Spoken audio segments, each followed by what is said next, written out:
जय हिंद। इस वीडियो में हम लोग इंटीग्रेटेड रेट इक्वेशंस पढ़ेंगे। जो फर्स्ट ऑर्डर रिएक्शन का हम लोग इंटीग्रेटेड इक्वेशन निकालेंगे और ग्राफ प्लॉट करेंगे कि कैसा फर्स्ट ऑर्डर का ग्राफ प्लॉट होता है, और एक दो ठो न्यूमेरिकल जो इस पर बेस्ड है उसको हम सॉल्व करेंगे और देखेंगे हम लोग कि half life reaction of first order reaction क्या होता है। इसके पीछे वाले वीडियो में मैंने जीरो ऑर्डर रिएक्शन का हाफ लाइफ और इंटीग्रेटेड इक्वेशन को निकाला है और एक ठो दो ठो न्यूमेरिकल भी उसमें लगाए हैं। आप अगर चाहे देखना चाहें तो केम क्लास ऑनलाइन पर सर्च कर सकते हैं या इस वीडियो के डिस्क्रिप्शन लिंक में वो दिया हुआ है, आप वहाँ से भी सर्च कर सकते हैं। सो फ्रेंड्स, शुरू करते हैं। देखिए, इंटीग्रेटेड रेट इक्वेशन मैं बताया था आपको कि जैसे कि जीरो ऑर्डर रिएक्शन का था, उसी तरह से यहाँ पर भी हम लोग फर्स्ट ऑर्डर का भी रिएक्शन निकालेंगे। तो जैसे कोई रिएक्शन है कि ये आर से या कोई प्रोडक्ट बना रहा है P, तो अगर यह फर्स्ट ऑर्डर रिएक्शन है तो उस केस में क्या होगा कि रेट जो होगा इसका, जो इस रिएक्शन के लिए जो रेट होगा वो रेट इक्वल टू दी, इसको हम लोग कैसे लिखते हैं, minus dr concentration upon dt इस टर्म में लिखते हैं। तो rate equal to the minus dr minus dt upon dt equal to the k, यह रेट कांस्टेंट है, कंसंट्रेशन ऑफ रिएक्टेंट और रिएक्टेंट के पावर 1, यहाँ पे 1 लिखें आप न लिखें, बात एक ही है। तो यह जो है फर्स्ट ऑर्डर रिएक्शन के लिए रेट एक्सप्रेशन बनेगा। तो अब इस इक्वेशन की हेल्प से, यहाँ से इस इक्वेशन की हेल्प से हम लोग इसका इंटीग्रेटेड इक्वेशन तैयार करेंगे। देखिए वो कैसे तैयार करते हैं। तो जैसा कि आप देख रहे हैं कि रेट, फिर से लिख लीजिए, rate equal to the minus dr upon dt equal to the k concentration of r means reactant का कंसंट्रेशन। सो इसको थोड़ा सा रीअरेंज कर दीजिए तो इक्वल टू दी क्या हो जाएगा, minus dr concentration upon r equal to the, इस माइनस की साइड ले लीजिए, तो equal to the minus k into T, यहाँ पे t है तो k इंटू dt ये हो गया। अब क्या करना है आपको कि इसका इंटीग्रेशन करना है, तो इस इक्वेशन को आप 1 कर लीजिए, यहाँ पे लिख लीजिए कि इंटीग्रेटिंग इक्वेशन 1। तो जब हम लोग इसका इंटीग्रेशन करेंगे तो ये बन जाता है ln r concentration equal to the, देखिए जो d टर्म है वो खत्म हो जाता है और यहाँ पे ln नेचुरल लॉग है ये, तो ये natural log r concentration equal to the minus k, यहाँ से भी d निकल जाएगा, t प्लस i, यह i क्या है, वेयर i इज अगेन का मतलब यह है कि जीरो ऑर्डर में हम लोगों ने जो लिखा तो वही चीज़ है, अगेन इंटीग्रल कांस्टेंट है, ठीक है। ये i क्या है, इंटीग्रल कांस्टेंट है। अब हम लोग क्या कर रहे हैं कि दो अलग अलग टाइमिंग ले लेते हैं, टाइम 0 पर ले लेते हैं। तो at time t equal to the 0, तो जब टाइम t 0 था उस समय r कंसंट्रेशन कितना होगा, वो भी r इनिशियल होगा, क्योंकि वो जो है टाइम नहीं निकला है तो पूरा अपने इनिशियल अमाउंट में होगा।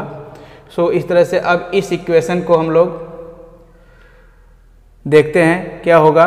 तो उस समय क्या हो जाएगा, ये इक्वेशन इसको 2 बना दीजिए, तो इक्वेशन 2 क्या हो जाएगा तब, ln r initial equal to the minus k into t क्या है, 0 है, 0 प्लस i, इस तरह से यहाँ पे ln r initial equal to the i हो गया, क्योंकि इसका तो वैल्यू 0 हो गया।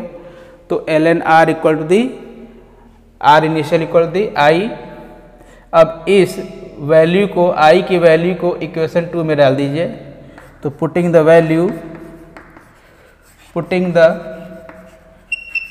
Value of i in equation 2, आप जिस हिसाब से लिख रहे हो उस हिसाब से इक्वेशन नंबर डाल लीजिएगा। तो इक्वेशन 2 में अगर हम लोग i की वैल्यू को पुट कर दें तो देखिए इक्वेशन 2 है यहाँ पे ना, ये हमारे पास इक्वेशन 2 है।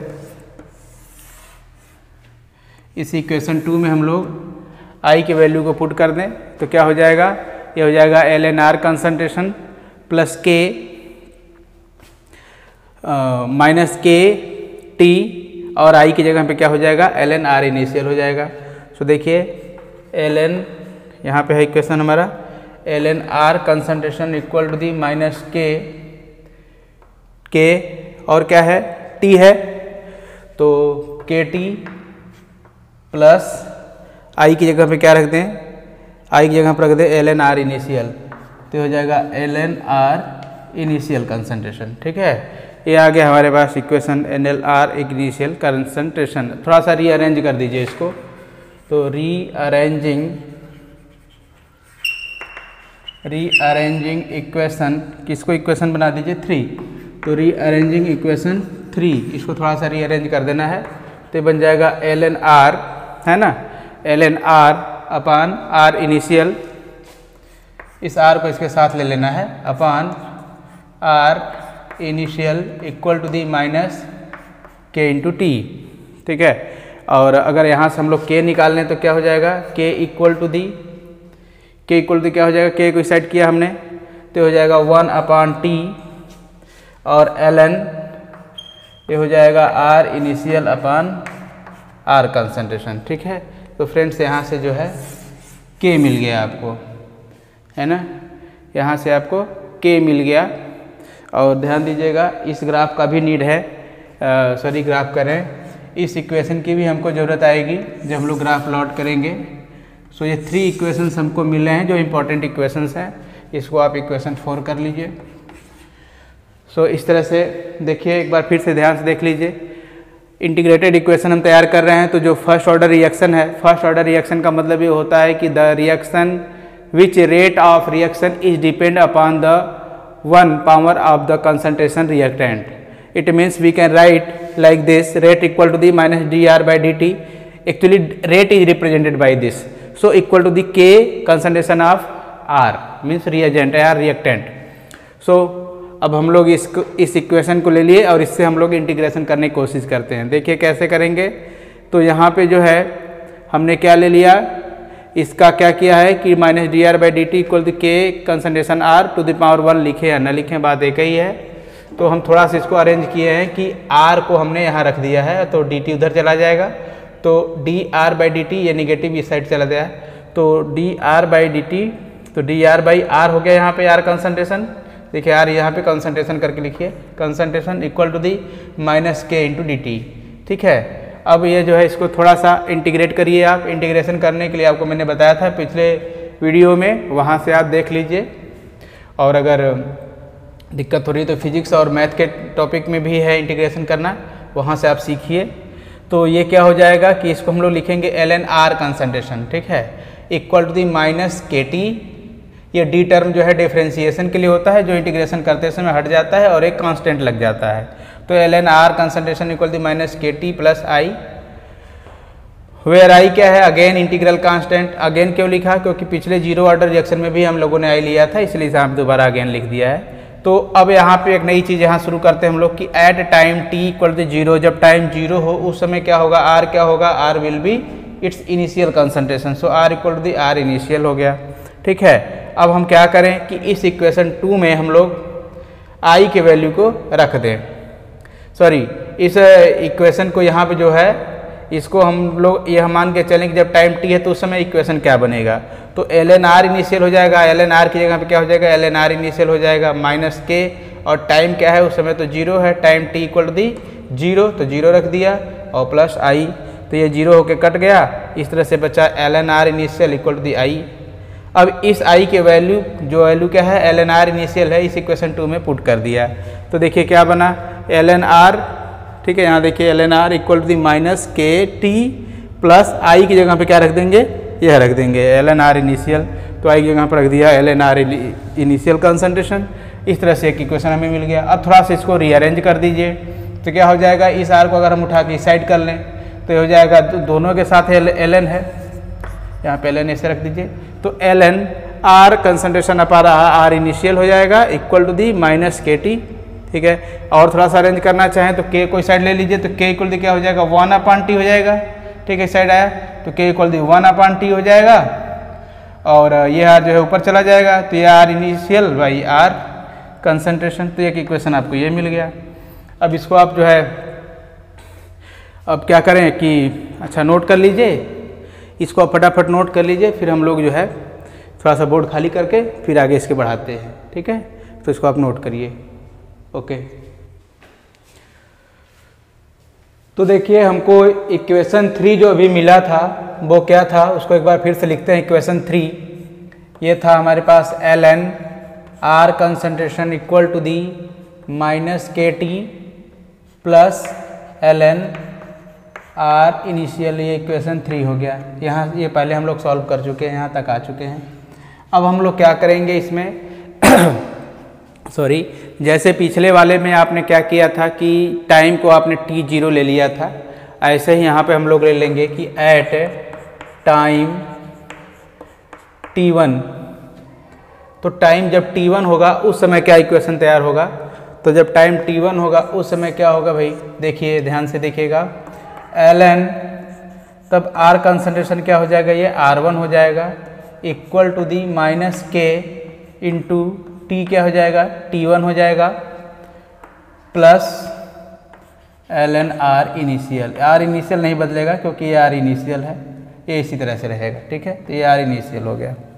और फिर उसी तरह से एट टाइम t2, अब t2 टाइम ले लें हम लोग तब क्या होगा, तो जब टाइम t2 ले लें तो ये हो जाएगा ln r2 हो जाएगा, तब r की जगह r2 हो जाएगा। हम लोग इस इक्वेशन पुट कर रहे हैं values equal to the minus k into ये हो जाएगा t2 plus ln r initial हो जाएगा। ठीक है, यहाँ पे फ्रेंड्स ध्यान दीजिए, ये t1 और t2 क्या हैं, दो डिफरेंट टाइम्स हैं, और ये r1 और r2 क्या है, ये concentration of reactant eight t1 time and concentration of reactant eight t2 times. तो इस तरह से आप इसको यहाँ पे नोट कर लीजिएगा कि where t1 and t2 are two different times and r1 and r2 are the different concentration at time t1 and t2 respectively। इस तरह से आप इसको नोट कर लीजिएगा। अब देखिए क्या करेंगे कि हम इसको सब्सट्रैक्ट कर दीजिए। ठीक है, तो लिखिए कि सब्सट्रैक्टिंग इक्वेशन, इनका इक्वेशंस का नाम डाल दीजिए। तो इसको 4 कर देते हैं, इसको 5 कर देते हैं। तो इक्वेशन 5 फ्रॉम इक्वेशन 4, तो 5 में से 4 को माइनस करिए तो कर लीजिए ln r initial 1 minus ln r 2 equal to the minus KT2 minus फिर माइनस है ये यहाँ पे KT1, और ये दोनों वैल्यूज तो कैंसिल हो जाएंगे। यहाँ पे आप चाहें तो दोबारा लिख सकते हैं, तो ये दोनों ये माइनस होगा तो ख़त्म हो जाएंगे। यहाँ पे 2 लिखा गया है क्या, सॉरी यहाँ पे इनिशियल होगा, तो इस तरह से ये कैंसिल हो जाएंगे।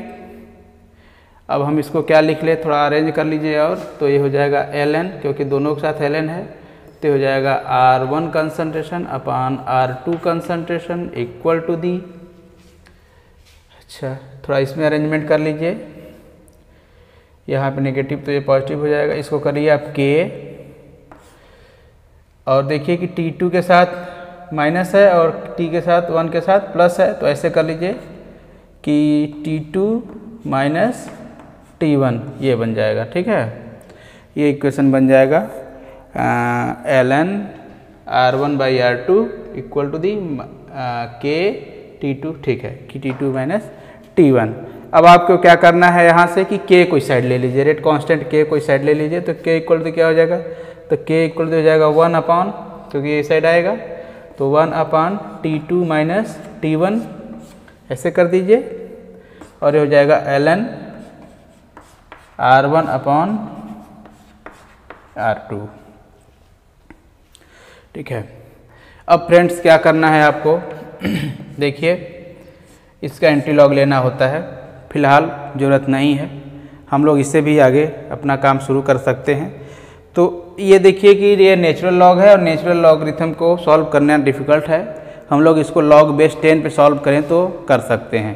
तो जब ln को मतलब नेचुरल लॉग को जब log बेस 10 पे LOG जिसको कहते हैं लिखते हैं, तो LOG है मतलब log बेस 10 में कन्वर्ट करते हैं तो 2.303 का मल्टीप्लिकेशन हो जाता है और कुछ नहीं। तो ये हो जाएगा k equal to the 2.303 by T2 minus T1 है ना, और ये ln की जगह क्या हो जाएगा तब log हो जाएगा और ये हो जाएगा R1 अपॉन R2। अच्छा, इसी इक्वेशन को हम लोग ऐसे भी लिख सकते हैं कि k equal to the T2.303 upon T या डेल T यहाँ लिख लीजिए, डेल्टा T या T का मतलब होता है टाइम, तो डेल्टा T ही है ये, डेल्टा T log, ये देखिए R1 है तब ये R2 है, ये R इनिशियल होगा तब ये R1 होगा, R ये इनिशियल है और ये R फाइनल है। मीन्स अगर आप यहाँ ऐसे लिखते हैं कि R इनिशियल तो अपान यहाँ R1 लिखना पड़ेगा। अगर यहाँ पे 1 लिखे तो 2, या इसको लिखे इनिशियल तो इसको लिखे फाइनल। सो इस तरह से हमें इक्वेशन मिल जाता है और इसी इक्वेशन की हेल्प से हम लोग जितने भी न्यूमेरिकल्स आएंगे फर्स्ट ऑर्डर रिएक्शन के वो, और साथ ही साथ हम लोग half life of the reaction वो भी इसके साथ कैलकुलेट कर सकते हैं। तो फ्रेंड्स, इसको जो है आप समझ लिए होंगे हमें लग रहा है। कोई दिक्कत हो तो बताएं, कमेंट करिएगा। और देखिए इस पर जो है फर्स्ट ऑर्डर के लिए हम लोग 2 तरीके से ग्राफ प्लॉट कर सकते हैं, तो उसके दोनों इक्वेशंस हैं, हमने उसको छोड़ दिया है। आइए हम लोग थोड़ा सा स्पेस बना लेते हैं तो ग्राफ पे डिस्कशन करते हैं, ठीक है। तो देखिए ग्राफ क्या है, ओके आप नोट करिए, आगे बढ़ते हैं। तो आइए हम लोग देखते हैं कि कैसे हम लोग ग्राफ प्लॉट कर सकते हैं फर्स्ट ऑर्डर रिएक्शन के लिए। यह इक्वेशन हमने पहले से लिख रखा है, इसको हमने इरेज नहीं किया अभी। आप इसको देखिए कि ln R concentration equal the minus KT plus ln R initial, इसको हम लोग y equal the mx plus c में कन्वर्ट कर सकते हैं। तो ये हो जाएगा y equal to the mx plus c, इसका मतलब कि x एक्सिस पर t ले लीजिए और y एक्सिस पर ln R ले लीजिए, ठीक है। तो ऐसे ग्राफ प्लॉट करिए, ये एक्सिस हुआ, ये x एक्सिस है और ये y एक्सिस है। सो x एक्सिस पर हम लोगों ने t ले लिया, माने कि टाइम ले लिया जो इस साइड की तरफ बढ़ेगा, और y एक्सिस पर हमको क्या लेना पड़ेगा, ln R कंसंट्रेशन लेना पड़ेगा जो इस साइड की तरफ बढ़ रहा है। अब ये k क्या है, यही स्लोप है, और स्लोप क्या है, निगेटिव है। तो ये देखिए स्लोप बना, यह माइनस k स्लोप है, नेगेटिव स्लोप है, आप देख रहे हैं। और यह क्या है, यह c है, इंटरसेप्ट, यह इंटरसेप्ट है जो c है, इसकी वैल्यू किसके बराबर है, ln R इनिशियल के इक्वल है, ठीक है। सो इस तरह से ग्राफ प्लॉट हो गया। हम लोग किसी भी ग्राफ को बनाने के लिए क्या करते हैं कि y equal the mx plus c पर कंपेयर करते हैं, या इक्वेशन को हम उस तरीके से अरेंज कर लेते हैं ताकि हम कंपेयर आसानी से कर सकें। So y equal the mx plus c ln R concentration equal to the minus KT plus ln R initial concentration था हमारे पास इक्वेशन। यह y equal the mx plus c पर अरेंज हो रहा है, यह y हो जाएगा। यह जो m है यही स्लोप है, माइनस k कांस्टेंट है ये, और t जो है x एक्सिस पे बन जाएगा, c जो है इंटरसेप्ट हो जाएगा। तो इस तरह से देखिए यह जो स्लोप है ये k है और ln R वर्सेस टाइम का ये ग्राफ है। तो ये जो स्लोप है ये कैसा स्लोप है, ये निगेटिव स्लोप है, ठीक है। अब एक और हम लोग ग्राफ इक्वेशन पाए थे, उस इक्वेशन से अगर हम ग्राफ बनाएं तो कैसा बनेगा। देखिए हमारे पास एक इक्वेशन था, अभी आपको ध्यान होगा कि k इक्वल जो फाइनल इक्वेशन मिला था 2.303 बाई टी, यही था ना, log R initial upon R, ठीक है, ये था हमारे पास। अब इसको हम थोड़ा सा अगर चेंज कर लें तो क्या लिख सकते हैं, इसको हम ऐसे लिख सकते हैं कि log R initial by R लिख सकते हैं इक्वल टू दी, तब क्या हो जाएगा, ये KT हो जाएगा, यहाँ पे ऊपर चला जाएगा तो हो जाएगा KT अपॉन 2.303 हो जाएगा, ठीक है। थोड़ा सा और अपनी सुविधा के हिसाब से लिख लीजिए इसको। तो इसको आप लिख सकते हो ऐसे, log R initial upon R concentration equal to the K upon 2.303 है ना, के अपॉन 2.303 इंटू टी तो इसको भी y इक्वल दी एम एक्स प्लस सी पर हम लोग कंपेयर कर लें तो ये हो जाएगा y, हाँ ये हो जाएगा एम एक्स, एक्सिस बना लीजिए ऐसे, ये x एक्सिस हो जाएगा, ये y एक्सिस हो जाएगा। x एक्सिस पर हम क्या लेंगे, t ले लेंगे टाइम,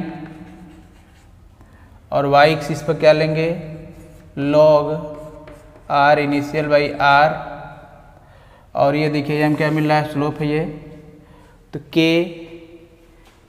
पॉइंट बाई 2.303 यही स्लोप है।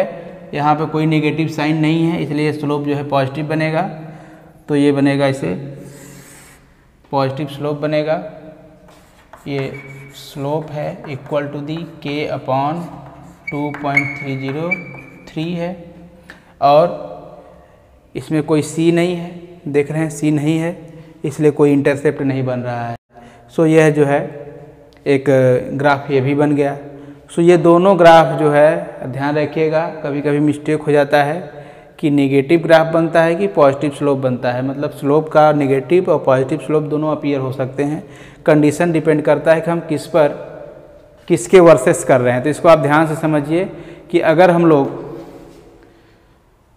लोग ग्राफ प्लाट कर रहे हैं, ध्यान दीजिए, ln r concentration versus time, ठीक है। अगर हम ऐसे ग्राफ प्लाट कर रहे हैं ln r concentration versus time, तो ये स्लोप जो आता है नेगेटिव आता है। लेकिन अगर हम लोग ग्राफ प्लॉट कर रहे हैं log r initial upon r concentration versus time का, तब हमारा ग्राफ जो होता है वो पॉजिटिव होता है स्लोप। तो इस तरह से जो है दोनों बातों को ध्यान रखिएगा और इसको आप नोट कर लीजिए, और ये बहुत ही इम्पोर्टेंट टॉपिक है। साथ ही साथ यह आपके बोर्ड और कॉम्पिटिटिव एग्ज़ाम्स दोनों में पूछा जाता है, तो इसको बहुत केयरफुली नोट कर लीजिएगा। और अगर कोई परेशानी हो तो कमेंट करें। हम लोग आगे देखते हैं, इस पर एक दो ठो न्यूमेरिकल लगाएंगे पहले, और फिर इसका जीरो ऑर्डर हाफ लाइफ के बारे में डिस्कशन करेंगे, ठीक है।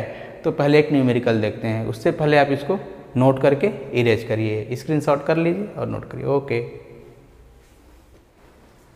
तो देखिए हम एक न्यूमेरिकल लेकर के आ गए हैं जो फर्स्ट ऑर्डर रिएक्शन पे बेस्ड है। सिंपल न्यूमेरिकल है, एनसीईआरटी में एग्जाम्पल है ये। The initial concentration of N2O5 in the following first order reaction. कोई फर्स्ट ऑर्डर रिएक्शन है ये, मतलब ये कि रिएक्शन जब ये देंगे फर्स्ट ऑर्डर चाहे जीरो ऑर्डर का, तो आपको बता देंगे कि यह रिएक्शन जो है फर्स्ट ऑर्डर का है कि सेकेंड ऑर्डर काइनेटिक्स को फॉलो करता है, बता देंगे ताकि आप आसानी से सॉल्व कर लें, जैसा मैं पहले बताया था। तो ये फर्स्ट ऑर्डर रिएक्शन है, और वॉज ये क्या है, इनिशियल कंसंट्रेशन ऑफ N2O5। ये रिएक्टेंट है और रिएक्टेंट का इनिशियल कंसंट्रेशन इतना है, मोल लीटर इनवर्स इसकी यूनिट होती है। फिर the concentration of N2O5 after 60 minute, 60 minute के बाद, इट मीन्स क्या है, ये फाइनल कंसंट्रेशन है, ये फाइनल कंसंट्रेशन इतना बचा। अब कह रहा है कि रेट कांस्टेंट को आप कैलकुलेट करो। देखो तो हमारे पास जो है, पहले तो हम इसको निकाल लेते हैं कि यह R इनिशियल है, और R इनिशियल इक्वल तो क्या है 1.24 इंटू 10⁻⁻² मोल लीटर इनवर्स है, ठीक है।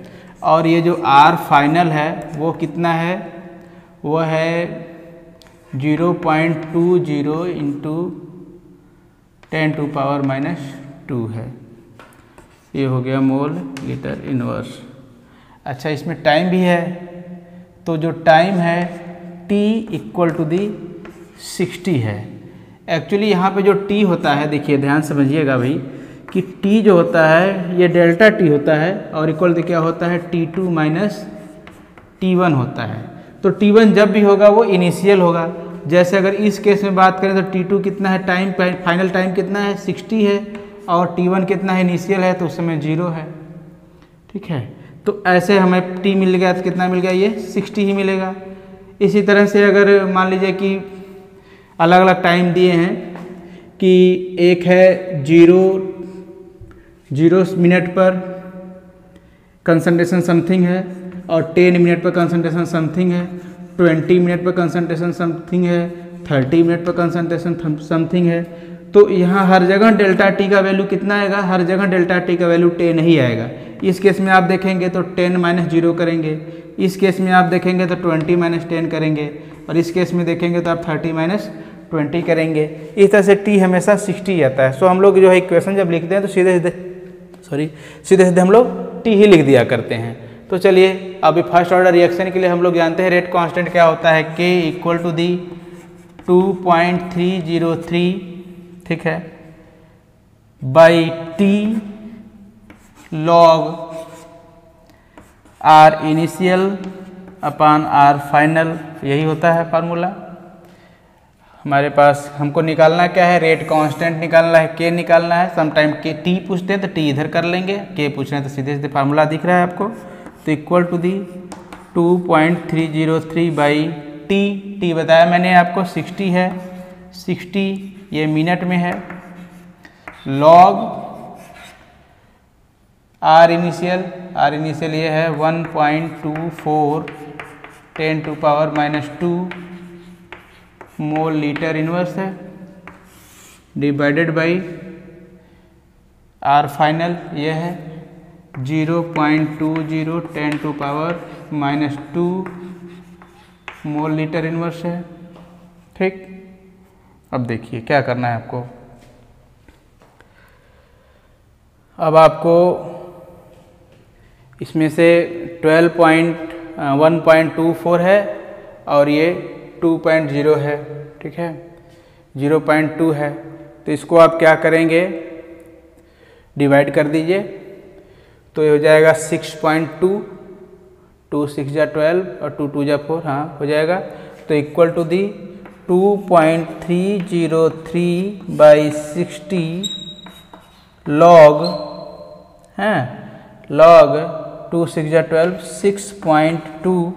इसका जो यूनिट जो यहाँ पे मिनट है, यहाँ पे लिख देते हैं हम लोग मिनट इनवर्स, और ये तो कैंसिल हो गए हैं, ये बन गया। अब हमारे साथ हम लोगों के लिए प्रॉब्लम ये है कि हम इसको सॉल्व करें पहले, लॉग 6.2 कैसे सॉल्व करेंगे। सो इसके लिए मैंने आपको बताया था, अगर आप लॉग नहीं सॉल्व कर पा रहे हैं तो सॉल्यूशन के इसी चैप्टर के वीडियोज में मैंने उसको बताया हुआ है कि कैसे हम लोग लॉग को सॉल्व करते हैं। देखिए यहाँ पे जो लॉग है ये 6.2 है, इसको हम लोग फाइंड करेंगे तो 62 को, ठीक है, 62 को लॉग टेबल में आप 0 पर देखेंगे। तो जब 62 को आप 0 पर देखेंगे तो देखिए 0 यह 1 डिजिट पर है ना, तो जब 1 डिजिट पर रहता है तो जो डेसिमल लगेगा 1 माइनस करके लगेगा। एक्चुअली 1 बार होता है यहाँ पे, मैं डिटेल नहीं बता पा रहा हूँ अभी फ़िलहाल, समय कमी है इसीलिए। तो ये जो 1 डिजिट पे है तो वहाँ पे हम लोग 0 पॉइंट लगाएंगे। जैसे आप मान लो कि आपको निकालना था वैल्यू 62.0 का, ठीक है, ऐसे निकालना है। तो अब ये 1 और 2 डिजिट हो गए, तो 2 डिजिट में 1 कम करके लिखेंगे तो 1 पॉइंट वैल्यू बनेगा। अब फिलहाल यहाँ पे हम लोग अगर देखें तो 6.2 है, तो ये 1 डिजिट है, इसमें 1 डिजिट में 1 कम और कर दिए तो ये 0 पॉइंट हो गया। अब 62 को लॉग टेबल में सेकेंड कॉलम में देखेंगे, 62 को 0 पे 62.0 हो जाएगा। तो 62 को 0 पर हम लोग देखेंगे, तो जब 62 को आप 0 पे देखेंगे तो ये वैल्यू आता है यहाँ पे 7924, ठीक है, 7924 आता है। तो ये आ गया, इतनी की वैल्यू आ गई। अब हम क्या लिखेंगे यहाँ पे कि 2.303 बाई 60 इंटू, अभी लॉग ख़त्म हो गया और ये हो गया 0.7924। इसको आप सॉल्व करिए, आंसर आपके सामने आ जाएगा। इसको जब हम लोग मल्टीप्लाई कर देते हैं तो ये आ जाता है 0.0304 और ये मिनट इनवर्स। समटाइम क्या करते हैं, ये आंसर आ गया आपका। समटाइम क्वेश्चन में क्या पूछते हैं कि इन आवर्स, मतलब आंसर को घंटे में या आंसर को मिनट में। तो जैसा रिक्वायरमेंट रहेगा वैसा आप इसको चेंज कर लीजिएगा आंसर आने पर, या तो फिर यहीं पे चेंज कर सकते हैं, वो भी आंसर वहीं आएगा। सो ठीक है फ्रेंड्स, तो आगे बढ़ते हैं। अब हम लोग इसके आगे देखने जा रहे हैं कि हाफ लाइफ फर्स्ट ऑर्डर का कैसे डिपेंड करता है या कैसे कैलकुलेट करें half life of first order. ठीक है, इसको आप नोट करिए, इसका स्क्रीनशॉट ले लीजिए या फिर इसको अच्छे से नोट कर लीजिए, फिर हम आगे बढ़ते हैं। ओके,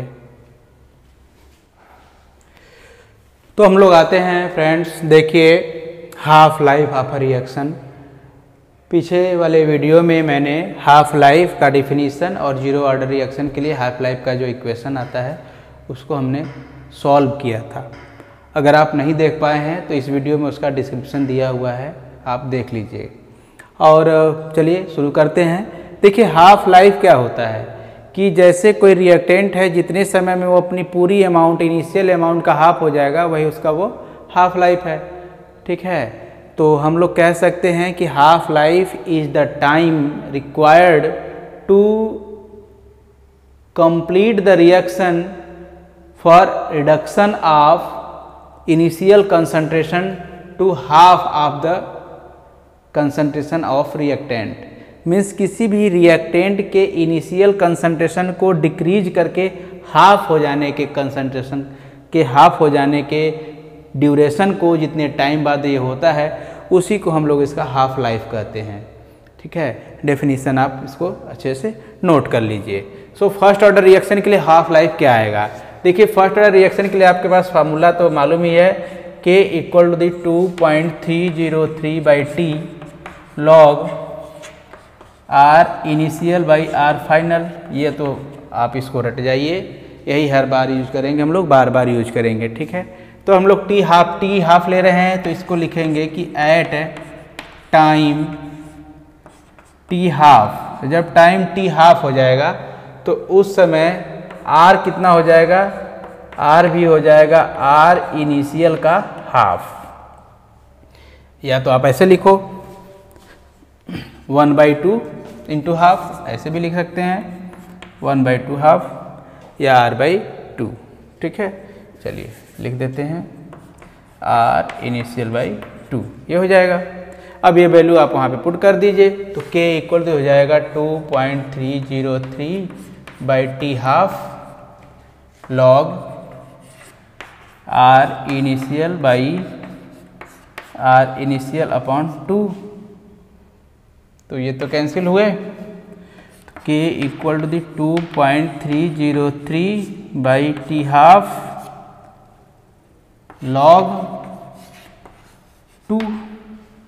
और लॉग 2 का वैल्यू कितना होता है, देखिए आप क्या करिए कि log 2, log 3, 4, 5 एटलीस्ट 5 या तो 6 भी कर सकते हैं।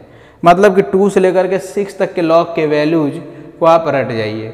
ठीक है, एग्ज़ाम में जो आएगा वहाँ पे वैल्यू दी रहेगी, लेकिन अगर वैल्यू नहीं दिया हुआ है या बाई चांस ऐसा कॉम्पिटिटिव एग्जाम्स में नहीं दिया रहता है तो बाई चांस दिक्कत हो जाएगी आपको, या आप लॉग टेबल मंगाएंगे फिर आप उसमें समय लॉस करेंगे। इससे बेटर है कि आप लॉग के वैल्यूज़ को कम से कम 5 तक का वैल्यू आप याद कर लीजिए। तो आप देख करके नोट कर लीजिए, log 2 का वैल्यू होता है 0.3010 होता है। ठीक है, हर केस में होगा, ऐसा नहीं कि केवल इसी में, हमेशा log 2 का वैल्यू उतना ही होगा। तो अब ये क्या हो जाएगा, K equal to the 2.303/T half into, ये तो इंटू हो जाएगा 0.3010। ठीक है, तो यहाँ से अब अगर आप इसमें इसको मल्टीप्लाई कर लीजिए तो K इक्वल टू क्या हो जाएगा 3 2 जा 6, मतलब 0.693/T हाफ, ये हो जाएगा। तो टी हाफ इक्वल टू क्या हो जाएगा 6 मिटा दें 0.693 अपॉन के। ठीक है, ये मिला इक्वेशन टी हाफ का। आप इसको ज़रा ध्यान से देखिए। अच्छा, आपको जीरो ऑर्डर, ये तो फर्स्ट ऑर्डर का है ना, यहाँ ध्यान से लिख लीजिएगा फर्स्ट ऑर्डर। ये फर्स्ट ऑर्डर के केस में जीरो ऑर्डर का आपको याद होगा, याद है जीरो ऑर्डर क्या लिखा था आपने जीरो ऑर्डर के लिखा था R initial upon 2k equal to the T half, ये लिखा था, याद है। टी हाफ इक्वल टू क्या था आर इनिशियल बाई 2k। जब तो ये जीरो ऑर्डर है, ये है जीरो ऑर्डर का केस और फर्स्ट ऑर्डर केस ये है। तो आप दोनों में थोड़ा ध्यान से देखिए, कंपेयर करिए दोनों का। देखिए कुछ मिला आपको, कुछ मिला नहीं मिल रहा है। देखिए जीरो ऑर्डर में इनिशियल कंसंट्रेशन ऑफ रिएक्टेंट दिख रहा है, मतलब इसका असर पड़ेगा, है ना। लेकिन यहाँ पे इनिशियल कंसंट्रेशन का टर्म ही गायब है। मतलब ये कहने का है कि जो हाफ लाइफ होता है of first order reaction is independent of the initial concentration of the reactant from this equation it is clear.